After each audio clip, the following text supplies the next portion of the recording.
Moelen met Pelt, welkom. Met wem gaan we het voor u kallen? Nou, het is een dame, een prachtige dame uit het oostelijke deel van Parkstad.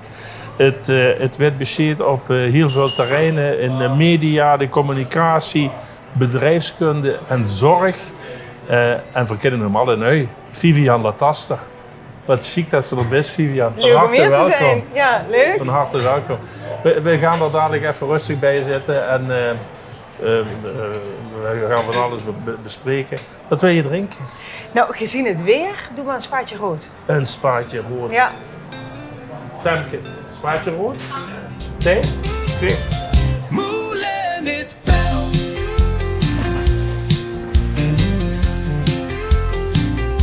Moelen met Pelt.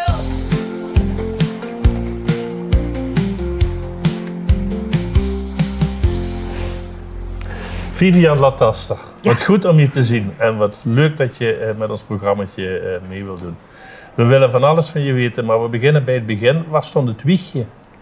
Ja, het wiegje. Geboren ben ik in de Vroedvrouwschool in Heerlen. Maar ik ben daarna...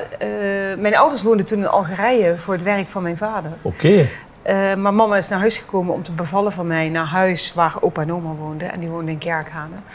En daarna zijn we eigenlijk in Bergen-op-Zoom redelijk snel gaan wonen. Want het gezin opgroeien in zo'n stad vlakbij een haven waar mijn vader aan het werken was, vond mijn moeder niet zo'n plan. Ik had nog een oudere zus, dus we zijn in Bergen-op-Zoom gaan wonen. Oké, ook daar hebben ze mooie carnavalsoptochten, hè? Daar hebben wij wel carnaval gevierd, ja. Daar heb ik nog prachtige praalwagens. Ja, daar heb ik wel goede herinneringen aan. Ja, met een zakje chips in de nes van het cafeetje. Ja. Ja. Als ik goed geïnformeerd ben, ben je zo rond je 14e ben je toch in Kerkrade heb je genesteld. Maar daarvoor ben je nee, ook dat nog is eigenlijk... nou ja, we hebben 6 jaar in Bergen-op-Zoom gewoond. En toen heb ik de lagere school vanaf groep 3 in Ubaxberg gedaan. Ubaxberg. En Ubaxberg Metje geweest. En de middelbare school heb ik op internaat gedaan. Ik heb 1 jaar op Kooienvallen in Heerlen gezeten. En daarna ben ik op internaat gegaan in Etteleur. Dus toen ben ik ook weer heel lang weg geweest. En daarna via wat rondzwervingen heb ik ook in Frankrijk gewoond en in Eindhoven. En uiteindelijk heeft de Kerkrade getrokken, met name opa en oma die daar woonden. En de liefde heeft me wel in Kerkrade gehouden. Oké, dat werd de Hemet. Ja, dat werd de Hemet. uiteindelijk wel. Ja. Ja. Want uiteindelijk, heel veel kinderen maken dat natuurlijk mee met vaders of moeders met zo'n jobs, dat ze over de hele wereld zitten. Mhm. Maar je kunt je er nooit ergens echt, hoe moet ik dat zeggen? Nestelen of zo. Ja, in Ja. je vriendenkring en zo ook. Je moet steeds afscheid nemen. Is dat niet vervelend? Ja, dat heeft me wel gevormd. Ik kan wel eens positief jaloers zijn. Positief bedoel ik dat als ik kijk naar Rick, die echt oude vrienden heeft van een lagere school. Of vriendinnen van mij die dat hebben. En dat heb ik niet. Mijn vriendinnen van de lagere school in Ubaxberg heb ik eigenlijk uit het oog verloren doordat ik naar Etteleur ging, naar internaat. En de kleuterschool heb ik ook verloren. Dus ja, ik heb wel gevoeld mijn allerbeste vriendinnetjes los moeten laten en dat pijn doet. Ja. Ik ben van type wel positief. Dus ik probeer daar ook positiviteit uit te halen. Maar ik kan wel zien als er diep gewortelde vriendschappen zijn, zo, weet je, vanaf de zandbak. Ja. Dat ik denk, oh, dat is leuk. Ja, maar dat heb ik niet. Nee. Ja. Nee. Oké, middelbare school hebben we dan gehad. Internaat. Ja. Streng of viel het wel mee? Of? Streng.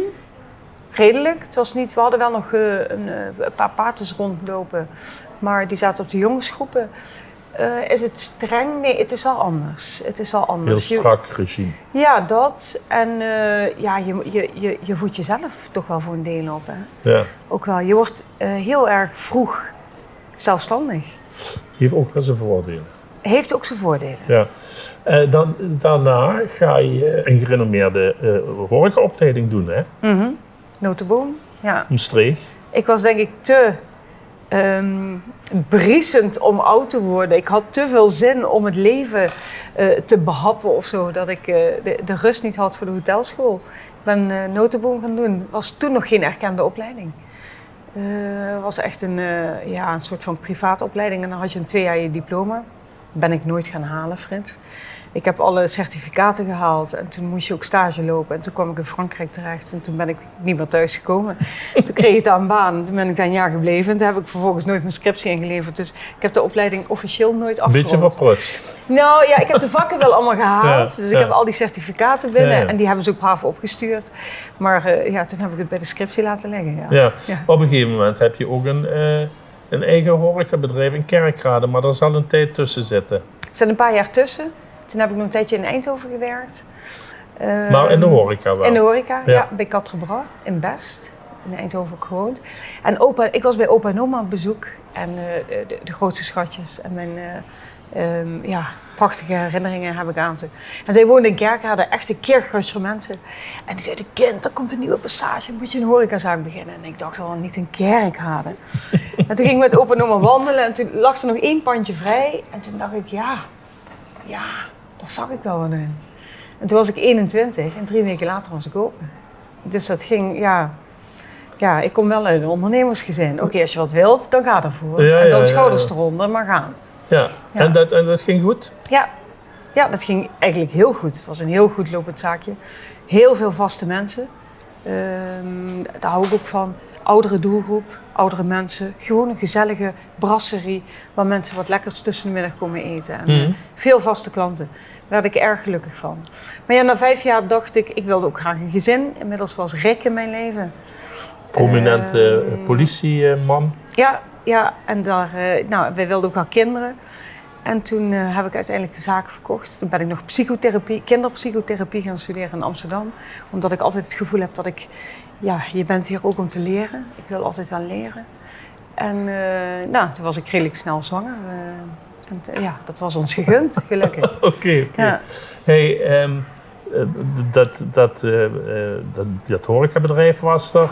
Maar je bent ook, en daar kennen we je allemaal van, heel prominent in de media geweest. R1, toenmalig, wat was dat? TV Limburg. TV Limburg. Ja. De Hemelpoort, zelfs op de landelijke tv in een soap. Ging dat parallel of kwam dat apart? Of hoe? Ja, dat kwam echt na de zaak. Ook al toen hadden we al een kinderen. Onze eerste kinderen was een tweeling, Bram en Pepijn. En die waren, ik denk 1,5 of zo, 2. En toen zaten we een avond bij vrienden te eten. En die zeiden, er is een oproep voor een auditie bij L1 voor een regionale soap. Kom, gaan we met z'n allen naartoe. Ja, dat is goed. Nou, wij ons allemaal aangemeld. Nou, toen mochten we allemaal auditie doen en allemaal op verschillende dagen. En ik dacht, wat ga ik eigenlijk doen? Weet je, niet weerhouden door enige ervaring, zeg maar. Dus ik dacht, nou ja, laat maar gebeuren. Nou, toen moest ik nog eens een keer komen en nog een keer. Nou, uiteindelijk kreeg ik een van de hoofdrollen. En dat ik dacht, wat gebeurt me? Maar het was, ja, Frits, dat was een fantastische tijd. Het was echt een fantastische tijd. En als klein meisje zei ik altijd, ik zat op ballet en op toneel en op dansles. En ik zei altijd, ik wil beroemd worden. Zolang ik kon praten, zei ik wil beroemd worden. En ik denk dat het er gewoon om ging, om die expressie op het toneel of zo. Ja, en opeens mocht ik meespelen in een regiosoap. En dat was fantastisch. Ja, maar die presentatrice-rol, kwam daarna, Ja, oké. ja, toen kwam de Hemelpoort en door de Hemelpoort, toen belde TV Limburg en die zeiden, wil je bij ons presentatrice worden? En opeens zat ik in een hele ander vak. Ja. Ja. Wel grappig natuurlijk. Ja. En van daaruit ben je eigenlijk ook een beetje gaan toeleggen weer op advies op communicatiegebied. Ja, hij heeft wel een lang proces, want de Hemelpoort was in 2006. En toen heb ik 5 jaar bij TV Limburg gewerkt en daarna 5 jaar bij L1. Dat was echt fulltime job? Of ja, was fulltime. Ja, was fulltime job. Bij ze alle twee. Ja, Ja. was echt al eigen programma en dat was fulltime. En overigens niet in dienst, dus niks voor mij. Ik ben graag wel zelfstandig. Ja, ik denk dat ik dat van thuis uit wel heb meegekregen. Ja. En door al die programma's krijg je ook de vraag van, goh, wil je ook dagvoorzitter zijn? Nou, dan doe je dat. En op een gegeven moment krijg je ook al events dat een bedrijf vraagt, hey, we hebben vandaag een boodschap verkondigd. Hoe zorgen we nou dat dat landt bij onze mensen? En zo rol je langzaam in een totaal ander vakgebied in. Maar ik denk dat de achtergrond hotelschool wel een grote rol erin speelt. Waarin je heel erg leert in de hotelschool en in de hostellerie, dat weet je als geen ander, is mensen lezen. Gewoon zijn ze oké? Willen ze nog wat hebben? Wat willen ze? Wat voelen ze? Dat voel je heel snel, toch Frits, als je mensen ziet zitten? Ik durf dat van mezelf niet te zeggen, maar het is wel inderdaad, zeker zo'n hogere hotelopleiding, geeft toegang tot heel veel. Hè? Ja, nou ja, en dat zien en voelen waar mensen behoefte aan hebben. Ik denk dat ik dat wel van misschien natuur een beetje in me heb, ook wel door school en ook wel door heel veel interviews afnemen, dat je mensen leert lezen. Wat gebeurt er aan die andere kant van die tafel? En dat heeft wel geholpen dat ik vaak meedenk op strategisch niveau over kernwaarden, missie, visie. Maar dan vooral, wat doet dat voor de mensen op die vloer? Haal dat van die bestuurskamer, haal dat uit die boordkamer. En want als je daar bedenkt, gaat het nooit landen. Haal het liefst op de vloer. En laat daar de inspiratie van komen. En ik denk dat dat is wat ik in elk geval hoop mee te kunnen geven. Van de een komt het ander. Ja. Een heel ander chapiter, je had het al even over je gezin, jullie gezin. Hoe akelig, hoe erg schrik je als je een kind krijgt met een beperking? Nou, wij hoorden het was een tweeling en we hoorden het 5 uur na de bevalling. En toen dacht ik, ik moet nu heel verdrietig zijn, want dat is heel slecht nieuws. Uw zoon heeft het syndroom van Down. Maar ik dacht, hij doet het toch en hij ademt en hij ziet er fantastisch uit. En dus ik dacht, ik vind het eigenlijk helemaal niet zo erg. Dat dacht ik ook echt. De dag daarna hoorden wij dat hij ook een hele ernstige hartkwaal had. En toen hebben Rick en ik gehuild. Want toen kwamen ze aan hem. Snap je? Toen was het opeens, toen was er ook echt medisch gezien iets niet goed met hem. En was het ook best wel bedreigend. Maar het feit dat hij Down had, heeft ons toen niet heel veel geraakt. Ik denk nu, 22 jaar later, merken we wel, het is wel pittig. Het gaat altijd door. De zorgtaken gaan altijd door. En Bram blijft altijd in zijn hoofd een jaar of 4, 5. En qua zorg een jaar of 3, 4. En dat wordt naarmate je ouder wordt zwaarder. En je ziet de rest van de kinderen, we hebben nog een dochter, zelfstandig worden. En die leer je om zelfstandige mensen te worden. Die voor vrienden kunnen zorgen en een vriendenkring om zich heen verzamelen. En liefdevol zijn. En ja, bij Bram, hij heeft ons. Ja. En dat is wel, is af en toe wel prettig. We praten er dadelijk nog even over door als je het goed vindt. Want er komt natuurlijk nog het belangrijkste waar je de laatste jaren mee bezig bent, hangt ermee samen. Maar eerst maar even een stukje muziek. Hè. Papa Chico van... Tony Esposito. Ja. Tony Esposito is jouw keuze, dat moet je me eens even uitleggen. Ja, je vroeg je moet een muziekstuk uitkiezen en ja, ik heb zoveel mooie muziek. En wij draaien heel veel muziek en alles zingt en zo en doet. Maar papatje, ik heb heel vroeg mijn vader eigenlijk verloren. Mijn ouders gingen vroeg scheiden toen ik klein was. Mijn vader heeft zich omgedraaid en nooit meer teruggekeken eigenlijk. En ik heb die vader altijd gemist. Ik heb nog een hele lieve hartspapa gehad, waar ik heel dankbaar voor ben. En nog een bonuspapa nu. Maar ja, mijn echte vader, dat anker, dat heb ik echt wel gemist in mijn leven. Okay. En dit liedje gaat daar helemaal niet over. Maar dit liedje ken ik als kind, als klein meisje. En het was een vrolijk nummer. En het gaf me het gevoel dat papa er even was. En dus ja, dit is een beetje voor mij de verpersoonlijking of zo van mijn vader. Boah, Vivian. Papa Chico. Tony Esposito, we gaan eens even luisteren. Papa Chico's playing this song. All the people are turning around. Papa Chico, move your eyes. You'll discover it's hitting the ice. Papa Chico, sing this song. All the people are feeling they go.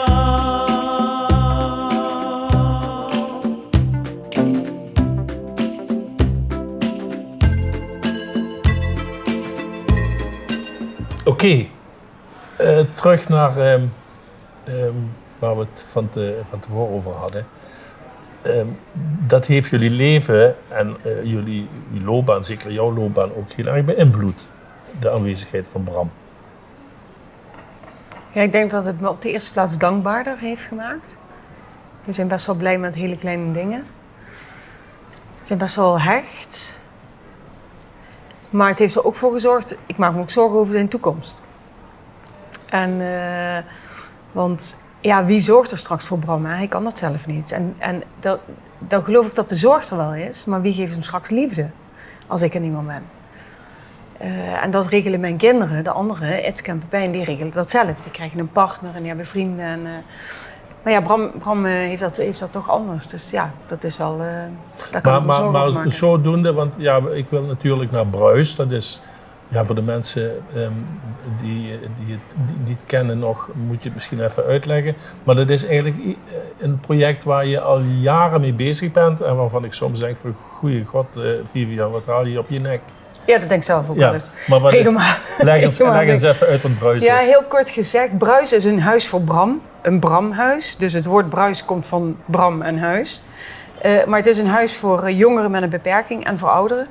Ik heb mijn opa naar het verpleeghuis zien gaan en ik werd heel verdrietig ervan hoe dat ging. Zeker in die tijd. En ik wil iets voor Bram. En ik denk dat we... Eigenlijk bouwen we met Bruis. Het is niet kleinschalig. Ik geloof niet zo in kleinschalig. Ik vind kleinschalig heel eng en heel kwetsbaar. De zorg is heel kwetsbaar. Als het klein is. Dus ik geloof wel in groter. Maar ik geloof dat als je groter bent, dat je ook echt voor elkaar kunt zorgen. En eigenlijk bouwen we bij Bruis een soort van dorp. Gewoon zoals we het vroeger deden. Waar tante Miets verzorgd werd door de buurvrouw. En dat ene kindje van de overburen die net niet zo goed meeging. Door iedereen in de straat een beetje in de gaten werd gehouden. Gewoon dat gevoel. Ja. We houden een beetje van elkaar en we zorgen voor elkaar. En dat is vrijwillig, vrijblijvend. Maar als we het goed doen, dan is het ook een soort van dat je dat vanuit je hart wil. En als je het vanuit je hart wilt zorgen voor elkaar, ontstaat er ook liefde. En nou, dat. Het hele Bruis-verhaal, het moet eigenlijk uiteindelijk dus in dat dorp van jou resulteren. En dat is gelokaliseerd bij het oude Roda-stadion op Calais, hè? Ja, het kan overal landen. En we zijn nog met meerdere plekken bezig. Okay. Maar we zijn het intensiefst de afgelopen 6 jaar met Kaalheide bezig geweest. Ook wel een proces dat niet altijd fraai is gegaan. En ook wel met heel veel obstakels en een bumpy road, zeg maar. Ja, we doen ons best en we moeten hard knokken om het voor elkaar te krijgen. En dat heeft met een heleboel factoren te maken waar ik je niet mee wil vermoeien. Maar ja, soms zijn er ook andere belangen die spelen en mensen die er anders naar kijken. We moeten heel erg hard knokken om dicht bij onszelf te blijven. En dat is een heel idealistisch doel. Ja, het is een... het duurt al een tijdje, hè? En het zal ook nog een tijdje duren voordat het gerealiseerd is. Ik ben bang van wel. Hoe de tijdspannen, geef eens aan. Kijk, ik ben nu 10 jaar bezig. Ja. Op Kaalheide 6 jaar. En dat is echt al een paar uur in de week. Ik ga ervan uit dat we daar over een jaar of 3, 4, max 5 open zijn. Open al? Ja, maar als dat niet lukt, dan laat ik niet los. Maar het is inmiddels wel zo ver dat de overheid, bijvoorbeeld de gemeente Kerkrade of ik weet niet of andere partners, daar wel al van overtuigd zijn dat het moet gaan gebeuren. Ja, de gemeenteraad de Kerkrade heeft wel gezegd dat moet er komen, Bruis. Ja. Dus die signalen stonden al in 2023 op groen. Ja. Maar daar speelt een hoop. Ja, ik geloof het. Het voert ook veel te ver om dat allemaal te gaan vertellen. Maar het is in ieder geval een heel ambitieus plan. En je hebt er ook nog een aparte studie voor gevolgd, klopt dat? Ja, ik ben bedrijfskunde in de zorg gaan studeren. Ja, in Zeist. Echt omdat ik wat met name financiële achtergrond miste. Dus ik dacht, dan wil ik bijleren. Nou, dat ben ik gaan doen. En toen was natuurlijk uiteindelijk Bruis mijn afstudeerproject. En dan studeerde ik af met een 9. Dus dat was ik wel. Okay. Dus dat gaf wel mij weer de drive. Oké, het plan klopt. Daar ligt het niet aan. Uit die hoek kreeg je in ieder geval daar toch wel de nodige steun op die manier eigenlijk. Zeker. En ik sta er niet alleen voor. We hebben een bestuur met Ed Heijnen en Wim Picasso. En een adviseur in het Fatum te Grotehuizen. En we zijn met z'n 4 een waanzinnig team. En we knallen door. En inmiddels is Radar aangehaakt waar we een hele fijne partner in vinden. Dus het komt er. Ik laat niet los. Vivian, hartstikke fijn dat je er was. Fijn dat je dat allemaal met ons hebt willen delen. We sluiten af met het Elsje en met jouw boodschap voor de mensen thuis. Een boodschap voor de mensen thuis. Ben lief voor elkaar. Misschien wat liever. Wat minder snel oordelen in deze tijd. En kom je dromen na. Ook als ze niet lukken, probeer ze. En als je valt, sta op en begin opnieuw. Komt het allemaal goed. Ga maar voor. Cheers. Gezondheid. Dankjewel. Proost. Oh, Ad fundum. ja, dat moet ik nog leren. Later als je groot bent. Angerkier bij Moelen met Pelt. Maar toen zag ik tegen de man, en dan word een gepensioneerde bankdirecteur. Ik zeg, ja, maar stel die AOW-leeftijd verandert. Je wordt ouder of jonger, zag ik nog in mijn onwetendheid. Wie gooi ik dan met de klant mee om? Vlegel, je hebt nog nooit van Drees gehoord, zeker? Ik zal het nooit meer vergeten.